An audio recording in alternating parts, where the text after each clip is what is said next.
చల్లని రైనీ సీజన్‌లో వేడి వేడిగా టమాటో రసం వేసుకొని అన్నంలో కలుపుకొని తింటే ఎంత బావుంటుంది కదా!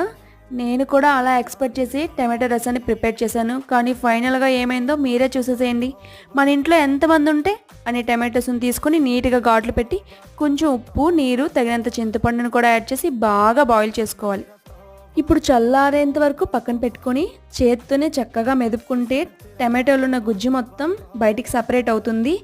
దీన్ని చేత్తోనే స్ట్రెయిన్ చేసుకుంటే సరిపోతుంది. మిక్సీ పట్టుకోవాల్సిన అవసరం లేదు. తగినంత వాటర్ యాడ్ చేసి ఉప్పు, పసుపు, కారాన్ని కూడా యాడ్ చేసి మసిలేంత వరకు బాగా మరిగించుకోవాలి.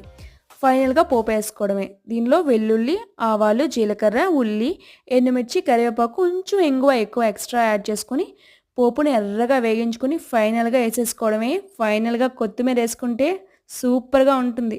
ఇంత చేశాను గానీ తినలేకపోయానండి. టమాటో రసం మొత్తం చేజారిపోయింది.